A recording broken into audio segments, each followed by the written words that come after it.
Eh bien, bonjour à tous dans cette nouvelle vidéo, ça faisait un bout de temps. Alors, nous allons cette fois-ci étudier un petit peu comment modifier l'expression de son visage, l'expression musculaire des muscles du visage. Alors, avant de détailler ce que je veux faire aujourd'hui, je vous rappelle que la morphopsychologie, c'est l'étude du caractère, de la personnalité du visage d'après ses formes. Donc, quand c'est que les formes, c'est l'Ehrlich, c'est la hauteur, la largeur, la profondeur. Et quand c'est avec les expressions musculaires des 26 muscles du visage, c'est plutôt le travail de Hermian. Et les deux travaux s'associent parfaitement et sont très complémentaires. Donc, pour revenir aux muscles, les muscles, un parmi les 26, exprime un ressenti psychologique.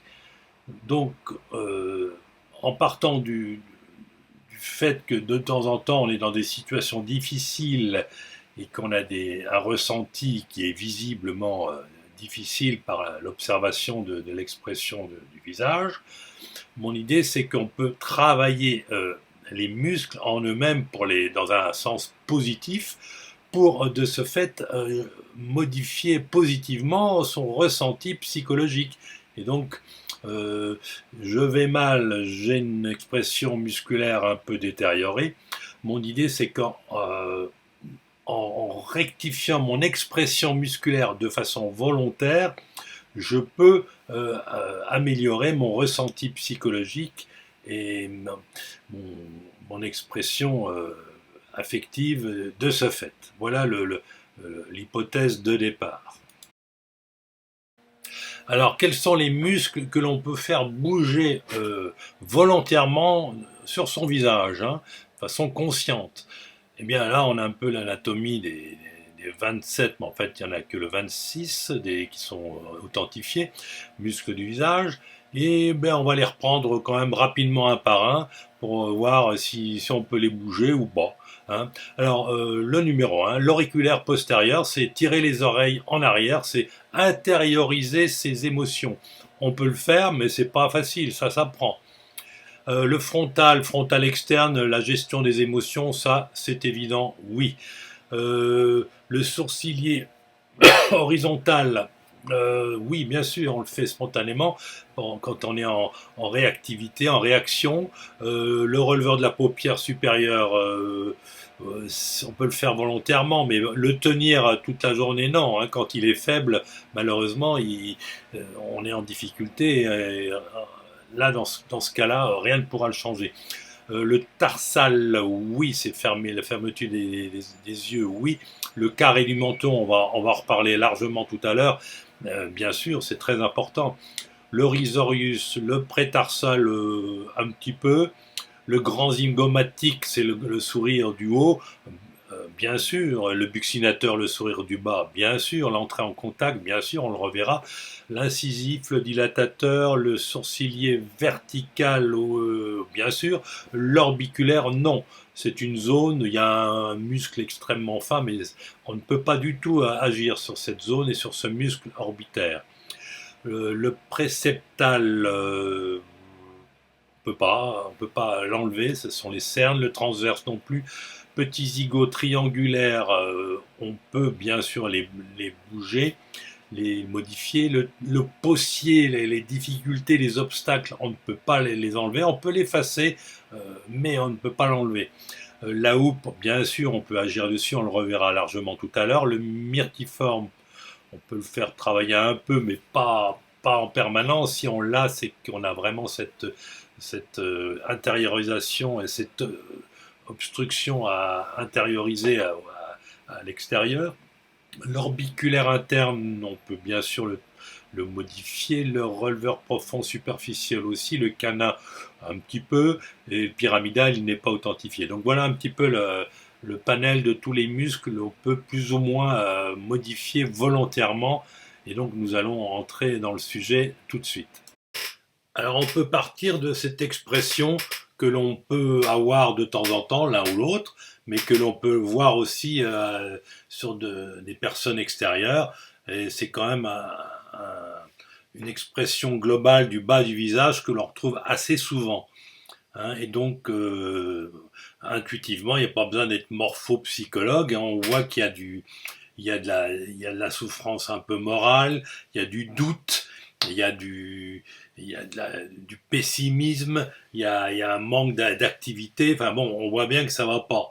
Hein, et on va reprendre un petit peu les muscles un par un qui concernent cette difficulté. Et après, on verra comment on peut y remédier. Alors le premier, c'est la houppe. Hein. C'est la houppe qui creuse la lèvre inférieure, qui pigmente un peu le menton. Bon là, ça se voit pas trop. Hein. Donc la lèvre est inclinée. Hein. Donc la houppe, c'est l'irrésolution, mais c'est le doute de soi. On est sceptique, on ne délègue pas son action. Euh, voilà, donc c'est pas... on est une situation un peu en difficulté, entre deux eaux, voilà, donc la personne avec ça déjà ne va pas très bien. Alors, et d'ailleurs, le carré, il est lié au possier, hein, on le verra quand on veut le rectifier. Hein, donc quand la houppe est ainsi un peu forte, un peu marquée, eh bien le carré qui est la tension qui tend la peau du menton, bah là c'est pas le cas évidemment. Hein. Le carré n'est pas présent. Quand il y a de la houppe, trop de houppe, le carré disparaît. Les deux sont liés. Hein, le carré, qu'on ne voit plus là, bien sûr, s'exprime, c'est la volonté de conduire à terme des idées, des actions, l'autorité, l'énergie matérialisée, l'ascendant sur les éléments et les personnes, c'est du volontarisme, c'est de l'efficacité. Et bah, donc là, avec une houppe pareille, il n'y a pas de carré, donc il n'y a pas tout ça. Donc deuxième point un peu difficile hein, pour la personne dans le premier tableau. Alors après, il y a le possier, donc ça, le possier, il est déjà, il n'est pas tellement manipulable, mais enfin, on le voit encore plus. Hein, donc c'est le possier, c'est les obstacles. On tient compte des difficultés, mais là, on est arrêté par des obstacles. Ça renforce un peu le thème de la houppe. Après, bah, il y a les coins de la bouche qui sont un peu vers le bas. Bah, il y a du triangulaire, hein, donc c'est du expérience douloureuse, voire le pire, être pessimiste. C'est aussi de la désillusion, de l'insatisfaction. Bref, euh, on est toujours dans un tableau extrêmement sinistre. Alors on termine par le petit zygomatique qui exprime de la souffrance, hein, une douleur morale et psychique qui est vraiment ressentie ou reconnue. Hein. Donc voilà pour clore ce sombre contexte psychologique. Alors maintenant, l'idée, c'est qu'on va contrarier tous ces mauvais muscles, toutes ces mauvaises expressions, en devenant comme sur la photo de droite. Et donc, volontairement, on va s'appliquer à avoir l'expression qui est devenue celle de la photo de droite. Et en retour, eh bien, on espère que ça va infléchir le climat psychologique de l'individu. Hein, donc, en souriant, on devient aimable, quoi, si on peut dire vulgairement. Et on va donc reprendre tous les muscles un par un pour voir cette transformation. Alors donc là, on voit nettement que la houppe qui casse l'inclinaison de la lèvre inférieure et qui pointille un peu le menton, bah, la houppe elle est un peu plus forte, nettement. Hein, donc il y a moins le doute en soi est diminué, on, on est moins indécis, moins sceptique, on ne délègue pas son action, on ne suspend pas, on ne remet pas plus tard. Et, et donc de ce fait, il y a moins de problèmes personnels pour agir, d'autant que le carré du menton est saillant, est mis en tension. Hein, donc là, il y a la volonté de conduire à terme les idées, les actions. On a de l'ascendant sur les choses, on est volontaire, on est efficace, et donc voilà, il y a une bonne balance entre le doute et l'action.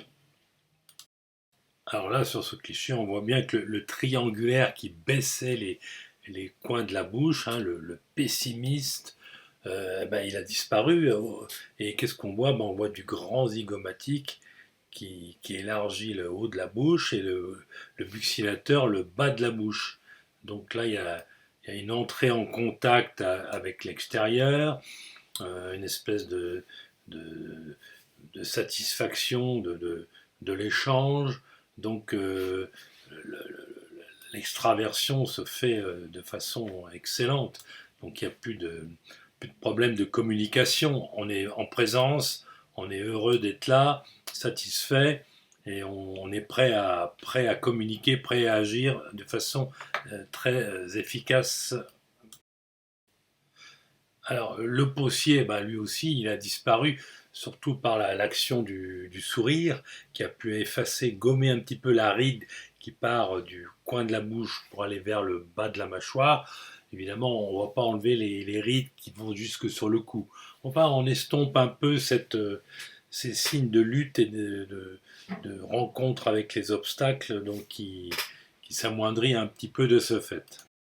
Alors on termine avec le petit zygomatique qui a disparu, hein. La souffrance morale ressentie a disparu comme par enchantement. Donc ça, c'est le dernier maillon de la chaîne de la personne qui est en forme, plein d'actions, plein de projets et sans difficulté sous-jacente. Alors, on est donc parti d'une situation difficile avec les muscles qu'on a développés tout à l'heure. On arrive à une situation bénéfique et satisfaisante du point de vue psychologique. C'est ce qu'on vient de faire juste à l'instant. Donc, le fait de passer de l'un à l'autre, c'est censé, et j'en suis certain, faire que la personne se sent mieux du fait qu'elle a travaillé dans le bon sens son expression musculaire. Alors voilà, c'était le principe de ce blog, hein. Et donc on va voir un petit peu comment on peut le faire soi-même. Je vais essayer de vous montrer une ou deux vidéos si ça peut vous aider à comprendre comment on peut faire soi-même un travail de remusculation de son expression musculaire. Bon, on voit sur cette vidéo qui n'est pas très bien faite, mais enfin, on fait ce qu'on peut. On voit le travail du carré du menton. Vous voyez, on peut tendre la peau de l'extrémité du menton en diminuant la houppe et en faisant travailler ce carré qui va faire saillir et qui va modeler le menton précisément. Bon, alors, la deuxième vidéo, on voit un peu l'action du grand zygote, du buccinateur, du carré du menton, la houppe qui s'estompe un peu. C'est pas hyper bien fait, mais enfin, ça donne un petit peu un exemple de ce qu'on peut faire. Voilà. Alors, en conclusion, si vous voulez devenir efficace, directif, dynamique, optimiste et extraverti, communicatif, vous travaillez vos expressions du bas du visage comme je peux vous l'avoir indiqué et tout ira beaucoup mieux. Eh bien voilà la fin de cette vidéo, j'espère que ça vous a plu. Vous pouvez laisser des commentaires, positifs ou négatifs, poser des questions si ça vous semble nécessaire. Bon, la réalisation n'est pas toujours parfaite, mais ça prend beaucoup de temps et j'ai énormément de travail, donc je fais ce que je peux. Voilà, à bientôt tout le monde.